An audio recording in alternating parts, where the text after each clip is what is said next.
আসসালামু আলাইকুম গাইস, কেমন আছো সবাই? তো দেখতে দেখতে চলে এসেছে লাইটরুম মোবাইলের আরেকটি নতুন আপডেট এবং সেখানে বেশ কিছু নতুন ফিচার যুক্ত হয়েছে। তো আজকের ভিডিওতে আমি কথা বলবো যে নতুন যে আপডেট এসেছে সেখানে নতুন কী কী ফিচার যুক্ত হয়েছে এবং সেগুলো কীভাবে কাজ করে। তো চলুন আমরা সরাসরি চলে যাই মোবাইলের স্ক্রিনে। কিন্তু তার আগে আপনি যদি আমার চ্যানেলে নতুন হয়ে থাকেন অবশ্যই আমার চ্যানেলটি সাবস্ক্রাইব করবেন এবং পাশে থাকা বেল আইকনটি ক্লিক করে দেবেন যাতে আপনি আমার ভিডিও নোটিফিকেশন সবার আগে পেয়ে যেতে পারেন। ধন্যবাদ।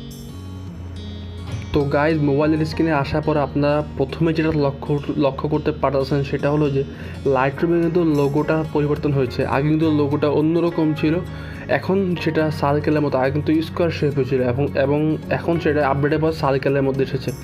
তো নতুন এই লোগোটা কিন্তু আমার খুব ভালো লেগেছে। আপনারা কেমন লেগেছে নিচে কমেন্ট বক্সে জানাতে পারেন। তো আমি ওপেন করে নিই। ওপেন করার পরে কিন্তু আপনি এই ইন্টারফেসটি কিন্তু আগে ছিল না। তো নতুন একটা ইন্টারফেস এসেছে এবং এটাও আমার কাছে দেখতে খুব সুন্দর লেগেছে। এরপরে নিচের এগুলো তো সবই আগের মতোই আছে। আমি অল ফটোসে ক্লিক করি। অল ফটোসে আমি একটি ছবি চুজ করে নিই। তো আপনাদের সুবিধার্থে আমি আমার ফোনটি রোটেট করে নিই যাতে আপনারা খুব ইজিলি দেখতে পারেন এবং বুঝতে পারেন। তো এরপরে রোটেট করার পর আপনি দেখতে পাচ্ছেন যে মোটামুটি প্রায় সবগুলো ফিচারই কিন্তু আগের মতো আছে, কিন্তু নতুন যে ফিচারটি অ্যাড হয়েছে সেটির নাম হচ্ছে ভার্সন। তো এখন এই ভার্সনের কাজ কি? ভার্সনে আপনি চাইলে কিন্তু অনেক রকমের এডিট আপনি সেভ করতে পারেন এখানে, এবং পরবর্তীতে যেটা আপনাকে সবচেয়ে বেস্ট মনে হয় আপনি কিন্তু চাইলে সেটা সিলেক্ট করে নিতে পারেন। যেমন আমরা যারা অনেকে আমরা কালার টোন নিয়ে খেলতে পছন্দ করি, অনেকে বিভিন্ন কালার মিক্সিং করতে পছন্দ করি। তো সেই ক্ষেত্রে অসুবিধা হয় কি যে আমাকে বারবার সেভ করে আবার আসতে হয় যাতে আমি বারবার নতুন ভার্সন ক্রিয়েট করে সেগুলো সেভ করতে পারি। তো এখন কিন্তু আপনি ভার্সনে একসাথে আপনি অনেকগুলো ছবি রাখতে পারবেন এবং পরবর্তীতে যেটা আপনার কাছে বেস্ট মনে হবে আপনি সেটা এক্সপোর্ট করতে পারেন। তো আমি আপনাদেরকে দেখিয়ে দিই কীভাবে এটি কাজ করে। ধরুন আমি একটি ছবি এডিট করে নিই। আমি BMW মোডে এটাকে এডিট করি এবং সরাসরি চলে যাবে এবার ভার্সনে, এবং ভার্সন এখানে গিয়ে আমি ক্রিয়েট ভার্সনে এটাকে একটা নাম দেবো। এখন আনটিল্ড অপশন আছে, আমি এটাই রাখি।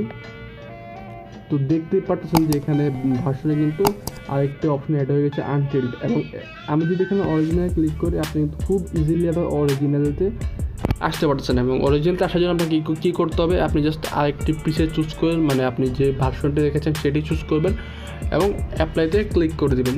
দেখতে পাচ্ছেন যে নিচে লেখা হচ্ছে ভার্সন অরিজিনালি। আমি আপনাদেরকে আবার দেখিয়ে দিই। ধরুন আমি আরেকটি এডিটিং করি, সাপোজ আমি আর্টিস্টিক 7 রাখি, দেন এখান থেকে কারেক্ট অপশন, দেন আবার ভার্সনে যাব। ভার্সনে গিয়ে আমি আবার ক্রিয়েট ভার্সনে দিব এবং এখানে নাম দেব আনটিল 2। এবং দেখতেই পারতেছেন যে আপনারা আনটিল 2 নামে কিন্তু আরেকটি ভার্সন এখানে চলে এসেছে। যেমন এখানে আনটিল 2, আনটিল 1 এবং অরিজিনাল 3টে অপশনই আছে। তো এভাবে কিন্তু আপনারা চাইলে একাধিক ভার্সন আপনারা অ্যাড করতে পারেন। তো আমি আরেকটা পরিবর্তন যেটা লক্ষ্য হচ্ছে সেটা হচ্ছে এক্সপোর্টের সময়। মানে আমি যদি এখান থেকে শেয়ার অপশনে ক্লিক করি আপনারা দেখতে পাচ্ছেন যে গেট এ লিঙ্ক ইনভাইট পিপল। তো বেসিক্যালি এই দুটো প্রিমিয়াম ভার্সনে আপনি পাবেন। আপনারা যারা প্রিমিয়াম ইউজ করেন তারা কিন্তু খুব ইজিলি এগুলো ছবিটির লিঙ্ক তৈরি করতে পারবেন এবং ইনভাইটও করতে পারবেন। এবং এক্সপোর্ট অ্যাজ এ এখানে কিন্তু যে জেপিজি, ডিএনজি, টিআইএফ অরিজিনাল এগুলো আগে থেকে ছিল, জাস্ট ইনক্লুড ওয়াটারমার্কে একটু পরিবর্তন এসেছে। তবে আমার কাছে এটা তেমন কোনো স্পেশাল বা দেখার মতো পরিবর্তন লাগেনি। তবে আমি প্লে স্টোরে আপডেট সম্পর্কে যা পড়ে পেলাম সেটাই আপনাদেরকে বললাম যে ওরা বলেছে যে ওরা ওয়াটারমার্কে কিছুটা ইমপ্রুভ দিয়েছে।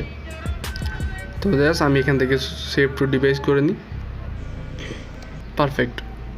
তো বেসিক্যালি এগুলোই ছিল লাইটরুমের আপাতত নতুন কিছু আপডেট। নেক্সট আপডেট আসা পর্যন্ত আপনাদেরকে ওয়েট করতে হবে, এবং আপনারা যদি নেক্সট আপডেট সম্পর্কে জানতে চান তাহলে অবশ্যই আমার চ্যানেলটি সাবস্ক্রাইব করে রাখবেন। ধন্যবাদ। ভিডিওটি শেষ পর্যন্ত দেখার জন্য আপনাকে অসংখ্য ধন্যবাদ, এবং যদি ভিডিওটি ভালো লাগে থাকে অবশ্যই একটি লাইক দিয়ে দিবেন। এবং আপনি যদি জানতে চান যে এরকম নেক্সট যে কোনো আপডেট বা যে কোনো ফটোগ্রাফি ট্রিক্স অ্যান্ড টিউটোরিয়াল জানতে চান তাহলে অবশ্যই আমাদেরটি সাবস্ক্রাইব করে দেবেন, এবং ভিডিওটি কিন্তু আপনার বন্ধুদের সাথে শেয়ার করতে ভুলবেন না। তো আজ এ পর্যন্তই, দেখা হবে নেক্সট অন্য কোনো ভিডিওতে। ততক্ষণ পর্যন্ত সাথেই থাকবেন। ধন্যবাদ।